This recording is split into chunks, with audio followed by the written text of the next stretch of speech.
출애굽기 20장 7절 말씀. 출애굽기 20장 7절 말씀.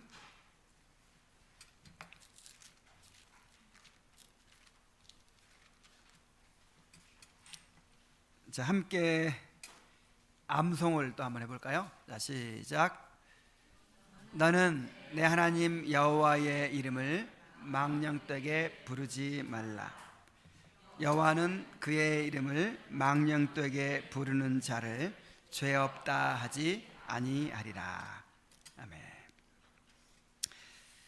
자, 지난 112문에서 제3계명이 요구하는 의무들을 우리가 살펴보았습니다. 이제 113문을 통해서 제3계명이 금지하는 죄들을 살펴보려고 합니다. 이 계명의 의미가 이런 것이다 하고 그냥 지나가는 것은 별로 의미가 없죠.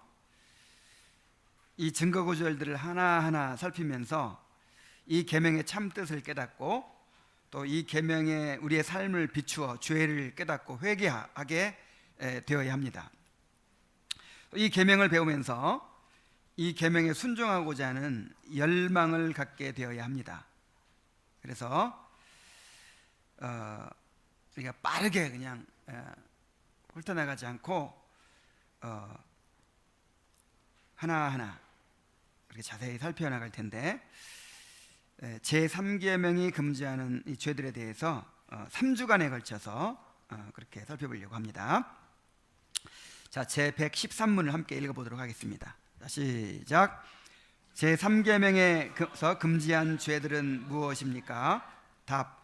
제3계명에서 금지한 죄들은 하나님의 이름을 그 요구대로 사용하지 않고 무지하게, 헛되이, 불경하게, 모독적으로, 미신적으로 혹은 악하게 언급함으로 남용하든지 그의 칭호, 속성, 규례 혹은 사역을 모독과 위증으로 사용하든지 모든 죄악된 저주, 맹세, 서원과 제비로 남용하고 우리의 맹세와 서원이 합법적인 것을 위반하고 오히려 불법적인 것을 지키는 것과 하나님의 작정과 섭리에 대하여 불평하고 항변하며 호기심으로 파고들거나 잘못 적용하며 하나님의 말씀을 어떤 방식으로든 독해하거나 그것의 어느 부분을 잘못 해석하거나 잘못 적용하며 모독하는 농담, 호기심적이고 무익한 질문, 헛된 말다툼 또는 잘못된 교리를 지지하는 것, 하나님의 이름을 그 아래 내포되어 있는 어떤 것이나 피조물이나 마술 또는 죄악된 정욕과 행사에 악용하는 것과 하나님의 진리와 은혜 및 방법을 어떻게든 반대하고 회방하고 응명하고 욕하고 외식과 악한 목적으로 신앙을 고백하는 것이며 하나님의 이름에 대해 부끄러워하거나 불안해하고 지혜롭지 못하고 열매가 없고 그 이름에 수치스럽게 하거나 그 이름으로부터 퇴보하는 것입니다. 먼저 하나님의 이름을 그 요구대로 사용하지 않고 무지하게, 헛되이, 불경하게, 모독적으로, 미신적으로 혹은 악하게 언급함으로 남용하는 것입니다 라는 부분을 살펴보도록 하겠습니다. 자, 일단 하나님의 이름을 그 요구대로 사용하지 않는 것 자체가 죄예요. 말라기 2장 2절에 보면은 함께 읽어봅시다. 시작. 만군의 여호와가 이르노라. 너희가 만일 듣지 아니하며 마음에 두지 아니하여 내 이름을 양어롭게 하지 아니하면 내가 너희에게 저주를 내려 너희의 복을 저주하리라.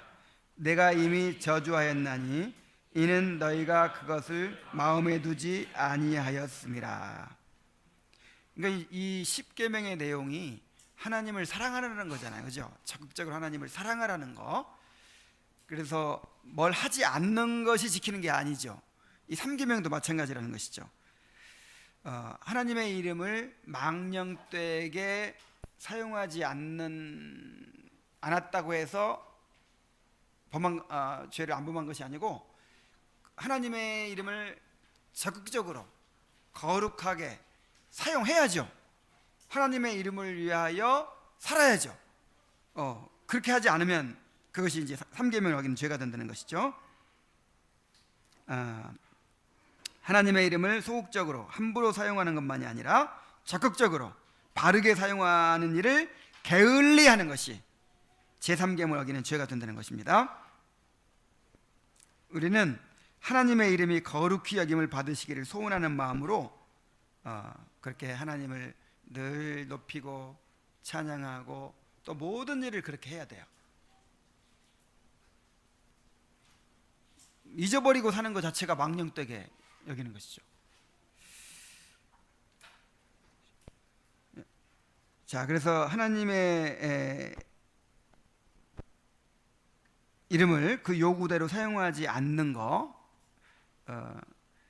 하나님의 이름이 거룩히 여김을 받으시도록 힘쓰지 않는 거, 그것이 금하는 죄이고, 그 다음에 하나님의 이름을 무지하게 사용하는 것도 이 계명을 어기는 것입니다. 사도행 17장 23절에 보면은 내가 두루 다니며 너희가 위하는 것들을 보다가 알지 못하는 신에게라고 새긴 단도 보았으니 그런즉 너희가 알지 못하고 위하는 그것을 내가 너희에게 알게 하리라 그랬어요. 바울이 아테네에 가보니까 온갖 신들을 섬기는 그런 제단들이 있는데 뭐 무슨 제우스 신, 무슨 헤라클레스, 무슨 다이아나, 뭐 하여간 자신들이 알고 있는 신은 다 섬기는 거예요. 그런데 혹시 빠진 신들이 있을까봐 그러면 상처받을 거 아니에요. 나한테는 제사를 안 지내주나? 그러면서 상처받고 해코지하면 어떡해요. 그래서 알지 못하는 신에게라는 또 단 제단을 만들어 놓고 내가 알지 못하는 신도 받아 먹으라 하면서 이제 거기다 제사를 지내는 거죠. 이렇게 뭔가 무지하게 하나님을 섬기는 것, 이게 얼마나 참 종교심이 있는 겁니까? 얼마나 신에 대한 정성이 있는 거예요. 근데 지금 알고 섬겨요, 모르고 섬겨요? 모르고 섬기는 것 자체가 죄예요. 무지의 죄예요. 그래서 이러한 원리로 성경의 계시에 따라 하나님을 알지 않고 인간의 생각대로 하나님에 대해서 아는 것도 제3계명을 어기는 죄가 됩니다. 우리가 정확하게 성경에 계시된 대로 그 하나님을 알고 그렇게 섬겨야죠. 근데 내 나름대로의 하나님을 생각하고 그렇게 섬기는 거, 이것도 이제 제2계명을 어기는 것도 되지만 이렇게 함으로써 하나님의 이름을 망령되게 부르는 것이 되잖아요. 그래서 하나님을 바르게 알지 못하고 내 식대로 알고 또 내 식대로 섬기는 거, 이것도 제3계명을 범하는 죄가 됩니다. 그래서 정말 하나님을, 성경에 계시된 그 하나님을 우리가 알고자 힘써야 돼요.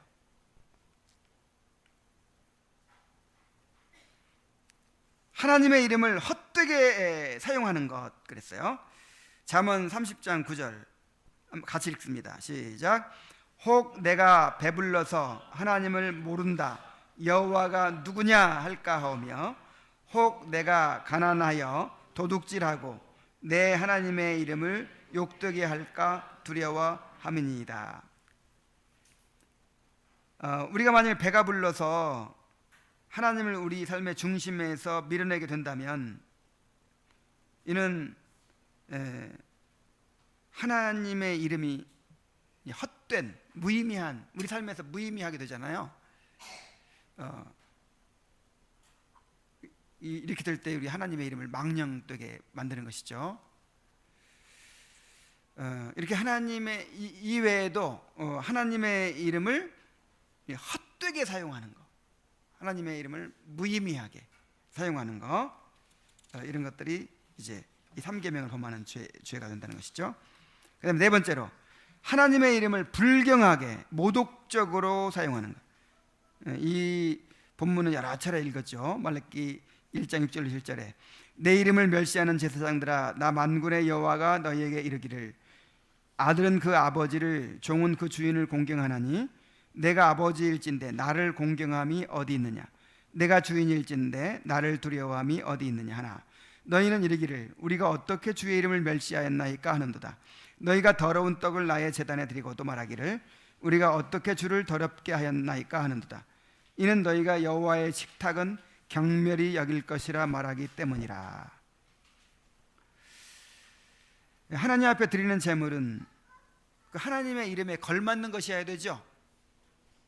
내가 하나님의 이름을 부르고 섬긴다면 그 하나님의 이름에 맞는 합당한 예배를 드리는 거예요. 합당한 예배. 영어로 worship 하면 이 합당한 가치를 돌린다, 그런 뜻이라고 해요.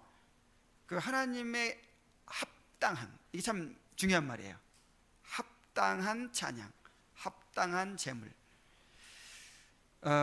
그런데 흠 있는 제물을 드리면 안 되는 것이죠, 하나님 앞에. 그런데 이제 이스라엘의 제사장들은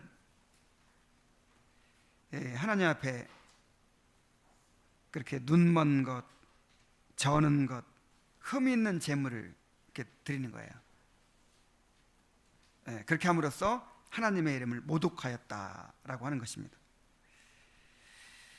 하나님의 이름을 불러 예배하면서 경외하는 마음이 없이 우리의 온 마음을 다 드리지 못하고 그렇게 하나님을 예배하는 것은, 이건 흠 있는 제물이고 이건 하나님의 이름을 모독하는 것이 됩니다. 우리 지난번에 찬송과 음악 세미나에서 찬송 하나를 불러도 뭘 드리라고요? 흠 없는. 그러니까 이 찬송에 저 찬송에 이걸 택하는 것도 그렇지만 우리 마음이 흠이 없어야 한다는 거죠. 흠 없는 제물. 그러니까 얼마나 우리가 하나님을 경외하는 마음으로 하나님을 예배해야 되는지 모릅니다. 말라기 3장 14절에 보면은 이는 너희가 말하기를 하나님을 섬기는 것이 헛되니 만군의 여호와 앞에서 그 명령을 지키며 슬프게 행하는 것이 무엇이 유익하리요? 자, 지금 이 사람들은 하나님의 이름을 높이고 찬양하는 것이 아니라 한탄하고 불평하는 일에 하나님의 이름을 사용하고 있어요. 여러분, 혹시 우리도 이런 마음이 들 때가 있어요. 여러분, 예배 드리는 것이 기뻐요? 아니면 힘들어요? 야, 우리가 하나님 앞에 나와서 이렇게 예배할 수 있다고 하는 게 얼마나 놀라운 특권입니까? 그리고 우리가 드리는 제물이 다 흠이 있잖아요. 당장 그냥 하나님이 벌을 내리셔야 마땅한데도 하나님께서 모독을 참으시고 그걸 받아주세요. 그리스도의 공로로 그걸 받아주십니다. 그러면 우리는 예배를 기쁨으로, 감사함으로 그렇게 특권을 알고 드려야 되는데 이스라엘 사람들처럼, 야, 내가 이렇게 죽겠다고 그냥 열심히 예배드리고 하나님 섬기고 믿음으로 살려고 노력하는 게 무슨 소용이 있어? 더 어려움만 당하는데 그냥 나이롱으로 대충 다니는 사람들이 더 잘 살더라. 그러면서 은근히 그냥 말은 그렇게 안 해도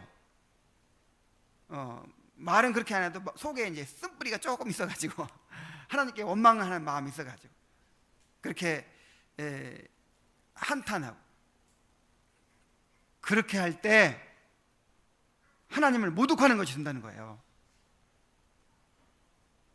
나중에도 이 뒷부분에도 있어요.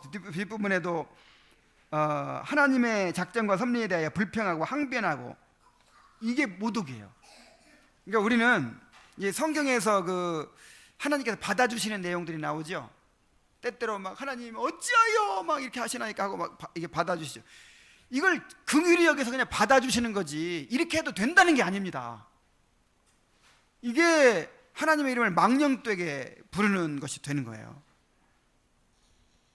그래서 정말 힘들고 어려울 때 어쩌다 한번 정말 이렇게 모임에 나와서 그냥 한탄하고 그럴 수 있어요.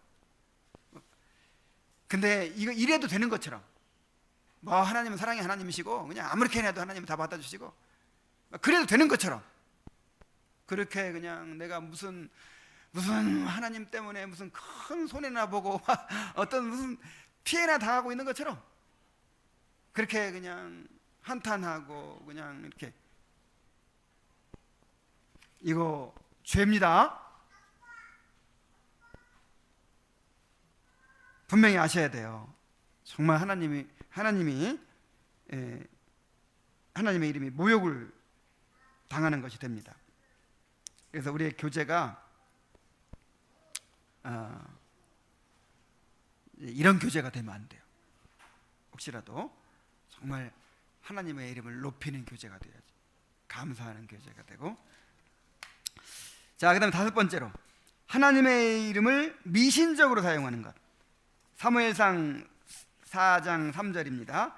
백성이 진영으로 돌아오매 이스라엘 장로들이 이르되 여호와께서 어찌하여 우리에게 오늘 블레셋 사람들 앞에 패하게 하셨는고, 여호와의 언약궤를 실로에서 우리에게로 가져다가 우리 중에 있게 하여 그것으로 우리를 우리 원수들의 손에서 구원하게 하자 하니. 자, 이게 뭡니까? 지금 블레셋과 전쟁이 지금 일어났어요. 근데 평상시에는 하나님을 경외하지도 않고 하나님을 사랑하지도 않고 그렇게 마음이 떠나 있던 사람들이 전쟁이 나니까 하나님의 도우심 얻을, 야 혹시 이 법궤 갖다가 놓으면 효용이 있을지 몰라, 우리가 이길 수 있을지 몰라, 그러면서 하나님의 법궤를 갖다가 딱 놓고 전쟁을 하는 거예요. 이겼을까요? 졌을까요? 여지없이 패하고 법궤까지 빼앗겨 버렸어요. 에레미야 7장 9절 10절에 보면은 너희가 도둑질하며 살인하며 간음하며 거짓 맹세하며 바깥에서 분향하며 너희가 알지 못하는 다른 신들을 따르면서 내 이름으로 일컬음을 받는 이 집에 들어와서 내 앞에 서서 말하기를 우리가 구원 얻었나이다 하느냐, 이는 이 모든 가증한 일을 행하려 함이로다. 뭐 그냥 도둑질하고 뭐 그냥 살인하고 간음하고 거짓 맹세하고 우상 숭배하고 막 엉망진창으로 살면서 그리고 성전에 들어와 가지고는 우리가 구원을 얻었나이다 이렇게 하는 것이, 그러니까 말하자면 하나님을 우상 취급하는 거예요. 뭐 아무렇게 살아도 그냥 용한 목사님한테 안수기도 한번 받으면 그냥 복 받아버려. 1년 내내 대충 살아도 송구영신 예배 때 그때 가가지고 그냥 헌금 봉투에 기도 제목 써놓고 딱 안수기도 받으면 1년 내내 아주 평안을 누릴 수 있어요. 이런 생각, 이게 미신적으로 사용하는 거죠. 하나님의 이름을 미신적으로.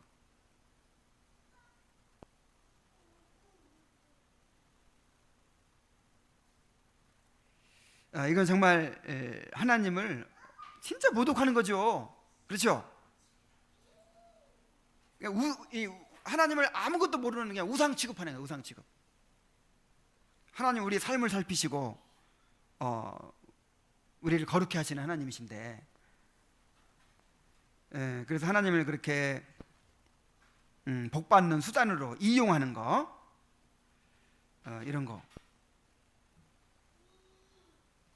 이제 하나님을 모독하는 것이 됩니다. 그 다음에 여섯 번째, 하나님의 이름을 악하게 언급함으로 남용하는 것. 열왕기하 13장 35절에 보면은 민족의 모든 신들 중에 누가 그의 땅을 내 손에서 건졌기에 여호와가 예루살렘을 내 손에서 건지겠느냐 하셨느니라. 이건 이제 아수르 왕 사네립이 하나님의 이름을 악하게 언급하고 있어요. 내가 세상의 모든 신들을 섬기는 그 나라들을 내가 다 정복했다. 근데 여호와 섬기는 나라라고 내가 정복 못하겠냐? 이런 식으로 하나님의 이름을 들먹이는데 아주 악하게 들먹이는 거예요. 출애굽기 5장 2절에 보면 바로가 이르되 여호와가 누구기에 내가 그의 목소리를 듣고 이스라엘을 보내겠느냐? 나는 여호와를 알지 못하니 이스라엘을 보내지 아니하리라. 바로 왕이 모세가 가가지고 내 백성을 보내라고 여호와께서 말씀하셨나이다. 그러니까 여호와가 누구야? 여호와 누구기에 내가 보낸단 말이냐? 감히 이렇게 악하게 언급을 하고 있어요. 시편 139편 20절에 그들이 주를 대하여 악하게 말하며 주의 원수들이 주의 이름으로 헛되이 맹세하나이다. 그래서 하나님의 이름을 두려워하지 않고 악한 일에 함부로 언급하는 것. 막 어떤 사람은 싸울 때 하나님의 이름 언급한 사람 있죠. 막 이러면 내가 뭐 하나님이 어떻고 막 정말 이 하나님의 이름을 악하게 언급하는 거예요. 이것이 지금 하나님의 이름을 우리 입에 올릴 때는 정말 두려워해야 돼요. 경외함으로 언급을 해야 됩니다. 하나님의 이름을 함부로 걸고 맹세한다 하는 것도 마찬가지죠. 자, 그 다음에 이제 두 번째 부분을 봅니다. 그의 칭호, 속성, 규례 혹은 사역을 모독과 위증으로 사용하는 것. 그러니까 하나님의 이름만이 아니라 하나님과 연관된 그 하나님의 칭호, 그 다음에 그 하나님의 속성, 하나님께 정하신 규례, 하나님의 사역까지도 우리가 경외함으로 사용해야 된다 이 말이죠. 경외함으로 입에 올려야 돼요. 예를 들어서 모독적으로 사용하는 것이 있죠. 열왕기하 19장 22절에 내가 누구를 꾸짖었으며 비방하였느냐, 누구를 향하여 소리를 높였으며 눈을 높였느냐, 이스라엘의 거룩한 자에게 그리하였도다. 이게 지금 아까 아스루 왕 사네립의 선전포고에 대한 이제 하나님의 답변이에요. 하나님 선지자를 통해서 야, 여호와가 누군데 내가 이 백성을 지켜줄 수 있겠냐? 내가 얼마나 높은 왕인데, 내가 얼마나 강한 왕인데, 이제 이렇게 얘기한 거에 대해서 네가 누구를 꾸짖었으며 누구를 비방하였는지, 누구를 향하여 소리를 높였느냐 하면서 책망하고 계십니다. 자, 아스루 왕 사네립이 어떻게 됐을까요? 죽었죠. 이러고서 살기를 바래요? 레위기 24장 11절 그 이스라엘 여인의 아들이 여호와의 이름을 모독하며 저주함으로 무리가 끌고 모세에게로 가니라. 그의 어머니의 이름은 슬루미시오 단지파 디보리의 딸이었더라. 그래서 이스라엘 회중 가운데서 여호와의 이름을 모독하는 사람 있잖아요. 그런 사람은 이제 재판을 받는데 그 모독하는 말을 들은 사람들이 먼저 돌로 치는 거예요. 그래서 죽이도록 했어요. 반드시. 이게 얼마나 이게 큰 죄인지 알겠죠. 하나님의 이름을 함부로 모독하면 이렇게 죽어야 될 죄입니다. 하나님의 칭호뿐 아니라 속성에 대해서도, 규례에 대해서, 사역에 대해서도 마찬가지죠. 너무 쉽게 이런 말을 할 수 있어요. 하나님이 선하시다면 왜 이런 일이 일어나야 됩니까? 선하신 하나님인데 왜 세월호 같은 일이 일어나서 이렇게 죄 없는 아이들을 죽게 만듭니까? 이렇게 이런 게 바로 그 하나님의 사역을 모독하는 것입니다. 하나님의 이름을 망령되게 부르는 일이 되는 거예요.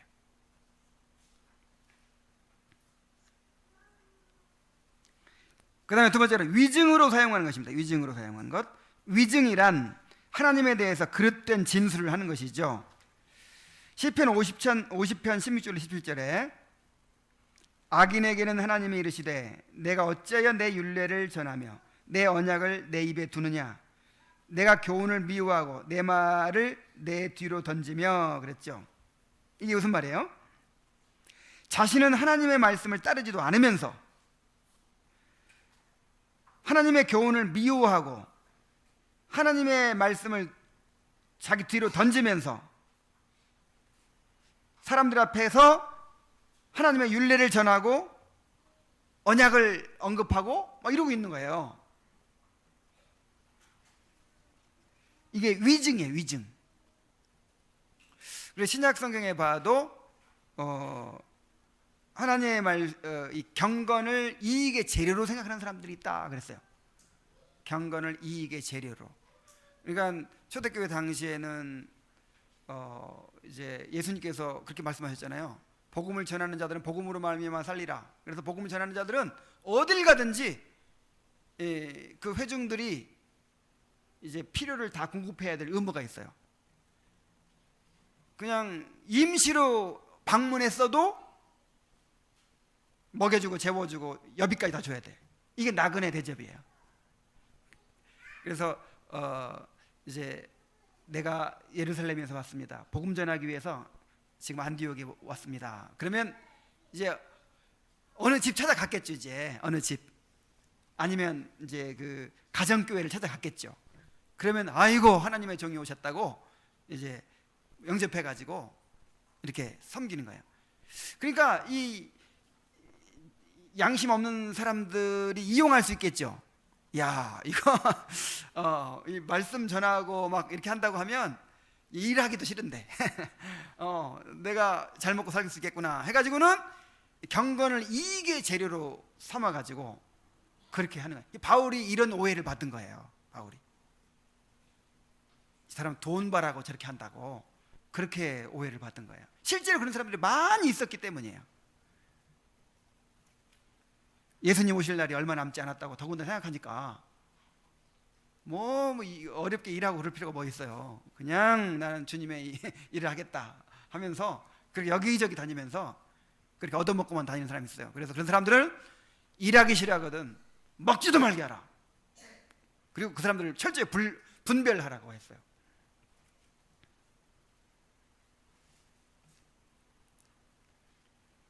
자, 우리도 위증이 될 수가 있겠죠. 위증. 이 설교자가 제일 빠지기 쉬운 죄 같아요. 나는 그렇게 확신도 없으면서 나는 그렇게 경험도 없으면서 이제 막 이렇게 함부로 전하고 위증 엄청 많이 한 것 같네. 생각해보니까 더 조심해야 되겠어요. 자, 스가랴 8장 17절 마음에 서로 해하기를 도모하지 말며 거짓 맹세를 좋아하지 말라. 이 모든 일은 내가 미워하는 것이니라. 여호와의 말이니라. 자, 맹세하고 지키지 않는 것이 또 위증의 대표적인 사례죠. 왜냐하면 하나님을 거짓말쟁이로 만드는 거예요. 지금 보증선 거잖아요. 하나님이. 그러니까 내가 안 지키면 누가 안 지킨 거예요? 연대 보증이에요. 하나님이 맹세라고 하는 거는. 근데 하나님의 이름을 걸고 맹세한다. 그러면 그 사람은 못 믿어. 누구 보고 믿는 거예요? 하나님 보고 믿는 건데 그 사람이 어겨버려요. 그러면 누가 지금 하나님의 이름이 모독을 받는 거죠. 이게 위증이에요. 위증. 자, 결혼 서약 위증이 되지 않도록 하십시오. 교인 서약 위증이 되지 않도록 하십시오. 모든 죄악된 저주, 이제 세 번째 부분을 갑니다. 모든 죄악된 저주, 맹세, 서원과 제비로 남용하는 것 그랬어요. 자, 이 저주나 맹세나 서원, 제비 이런 것들을 죄악적으로 사용하는 거라 이 말이죠. 첫째로 죄악된 저주가 있어요. 사무엘상 17장 43절에 블레셋 사람이 다윗에게 이르되 내가 나를 개로 여기고 막대기를 가지고 내게 나왔느냐 하고 그의 신들의 이름으로 다윗을 저주하고 그랬죠. 이거 누구예요? 골리앗이죠. 골리앗이 다윗을 막 저주하는 거예요. 또 사무엘하 16장 5절 다윗 왕이 바울임의 이름에 거기서 사울의 친족 한 사람이 나오니 게라의 아들이요 이름은 시므이라. 그가 나오면서 계속하여 저주하고. 이것도 죄악된 저주야. 자, 죄악된 저주의 정의가 뭐예요? 하나님이 저주 안 하셨는데 자기가 저주하는 거예요. 여러분, 저주는 누구만 할 수 있죠? 하나님만 하실 수 있어요. 그래서 하나님의 이름으로 저주하는 거예요. 다윗이 하나님의 이름으로 저주하죠. 성경에 하나님의 이름으로 저주하는 내용이 많이 나오죠. 이거는 내가 개인적으로 미워가지고 저주하는 게 아니라 이거는 하나님의 이름으로 저주하는 거예요. 하나님이 저주하시는 거예요. 근데 하나님이 저주하지도 않았어. 하나님이 저주하지도 않았는데 너무 미워가지고 나한테 잘못한 게 있어가지고 그냥 내가 막 함부로 저주하는 거예요. 그러면 이게 죄악된 저주입니다. 저주 함부로 하면 안 돼요. 특별히 우리는 저주 할 수가 없네. 이 다윗이 저주한 거는 성령의 영감 받아 저주한 거예요. 성령의 영감 받아, 이게 하나님의 말씀이에요. 그러니까 성령의 영감 받아서 그 하나님의 마음으로 저주한 거죠. 다윗 수준 된 사람은 저주해야 되는데 우리 가운데 누가 그런 사람이 있겠어요? 그래서 하나님이 저주하지 않으셨는데 저주하는 거, 이게 죄악된 저주입니다. 또 죄악된 맹세, 에레미야 5장 7절에 보면 내가 어찌 너를 용서하겠느냐, 내 자녀가 나를 버리고 신이 아닌 것들로 맹세하였으며 내가 그들을 배불리 먹인즉 그들이 간음하며 창기의 집에 허다히 모이며 막 그랬죠. 그러니까 하나님의 이름으로 거룩한 맹세를 사용해야 되는데 그냥 함부로 맹세하고 다른 신들의 이름으로 맹세하고 이렇게 하는 거, 이거를 죄악된 맹세라고 했어요. 죄악된 서원도 있어요. 신명기 23장 18절에 창기가 번 돈과 개 같은 자의 소득은 개처럼 벌어서 정성같이 쓰라고 했는데 이게 안 되겠네. 개 같은 자의 소득은 어떤 서운하는 일로든지 내 하나님 여호와의 전에 가져오지 말라. 이 둘은 다 내 하나님 여호와께 가증한 것임이니라. 그러니까 이런 사람의 서원은 하나님께 영광이 되지 않는다는 거죠. 죄악된 서원이라는 거예요. 또 사도행전 23장 12절로 14절 날이 새매 유대인들이 당을 지어 맹세하되 바울을 죽이기 전에는 먹지도 아니하고 마시지도 아니하겠다 하고 대제사장들과 장로들에게 가서 말하되 우리가 바울을 죽이기 전에는 아무것도 먹지 않기로 굳게 맹세하였으니, 바울이 체포됐을 때 그 유대인들 중에서 바울을 죽이기 전에 내가 먹지도 않고 마시지도 않겠다, 40명이가 그렇게 결사대를 조직해가지고 기어이 바울을 죽이겠다, 그렇게 맹세를 했다는 거예요. 서원을 했다는 거예요. 이게 죄악된 서원이죠.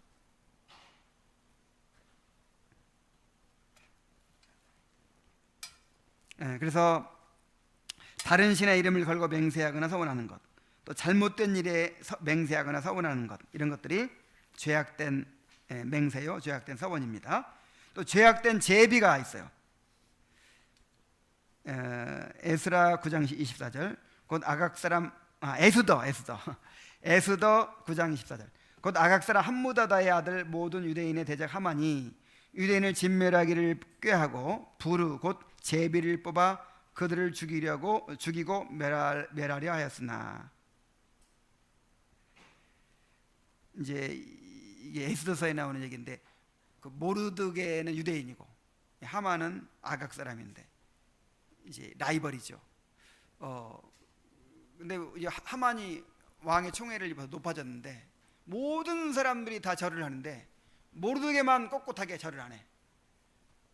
자기는 하나님을 섬기는 사람이기 때문에 아무한테도 고개를 안 숙여.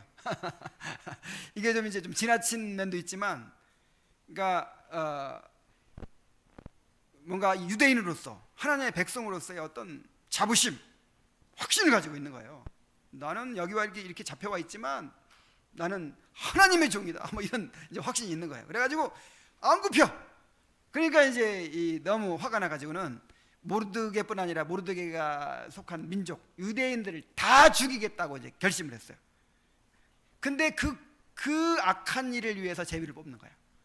이것도 신들의 이름으로 이제 어느 날짜를 뽑아야 가장 합당한 날인지 뽑아가지고 이제 그 날짜를 정하고 죽이기로 한 거예요. 근데 그날 하만이 죽었어요.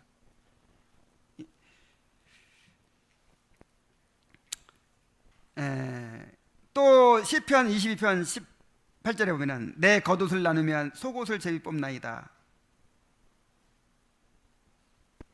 그 예수님께서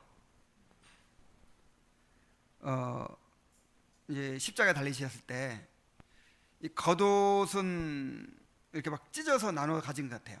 이렇게. 근데 속옷은 통으로 짠 것이었다고 했어요. 그러니까 예수님 십자가에서는요 아무것도 안 걸치셨어요. 속옷까지 벗겨버렸으니까. 그러니까 이제 그 화가들이 그린 그림은 차마 그거를 다 드러낼 수가 없어서 이제 이 옷을 입힌 건데 속옷을 제비 뽑았잖아요. 그러니까 그 옛날에는 이제 옷이 굉장히 귀한 거예요. 옷이 너무 귀하기 때문에 이제 전쟁 때 죽이면 그 옷을 벗겨가고 다 노획물로 벗겨가고, 그리고 죄수가 죽어도 그 옷을 이제 나눠 가져요. 근데 겉옷은 다 찢어서 이렇게 분배를 했는데 속옷은 통으로 짠 것이기 때문에 누가 가져야 될 것인가, 이제 제비를 뽑는 거예요. 정말 악한 제비였죠. 그래서 이 제비라고 하는 거는 일종의 추첨입니다. 추첨.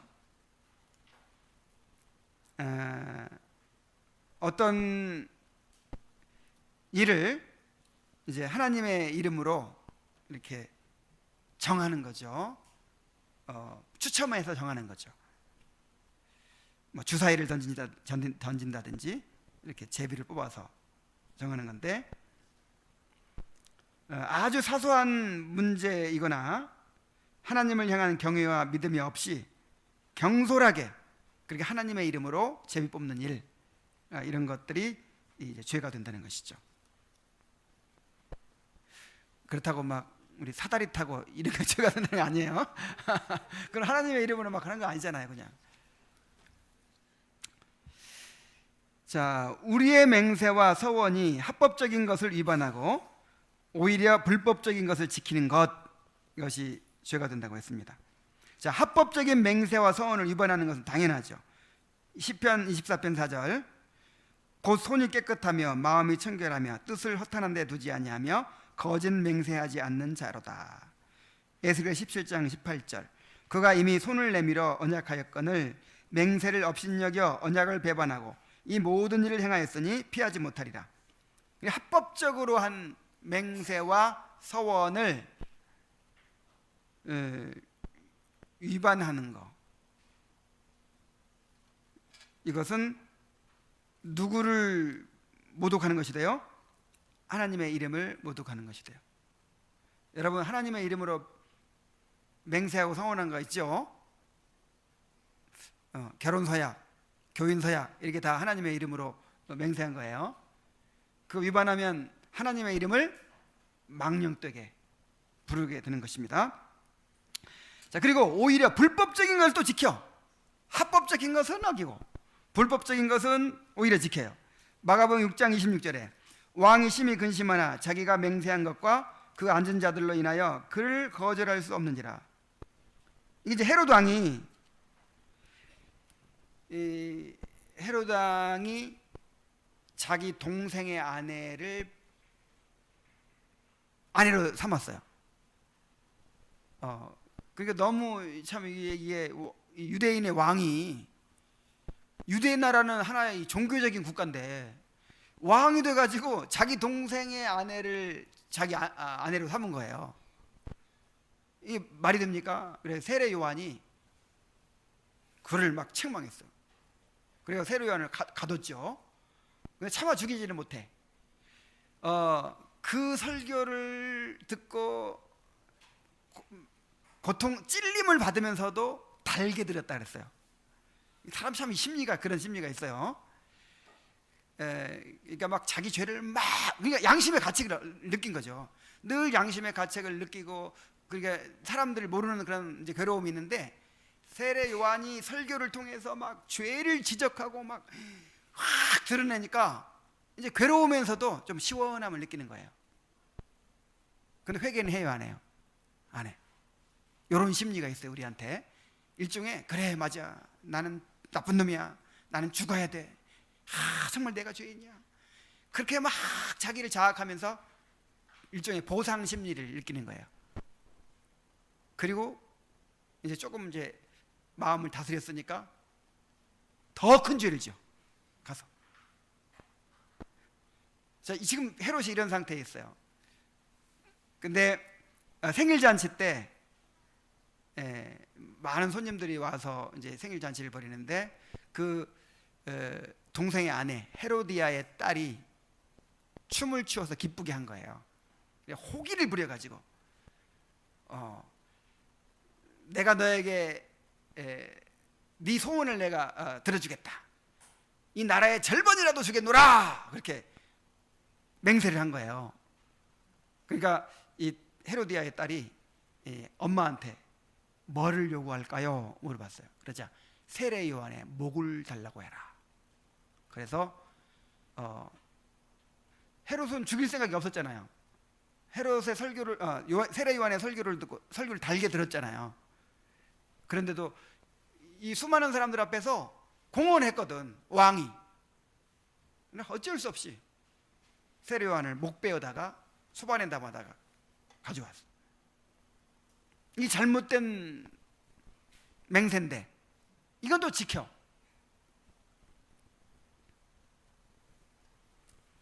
잘못된 맹세를 다윗도 했어요.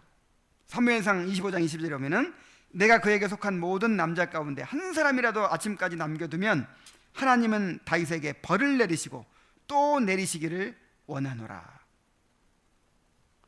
이 나발이라는 사람, 다윗이 이제 사울에게 쫓길 때 그를 따르는 400명의 이제 사람들과 함께 이렇게 유랑을 하잖아요.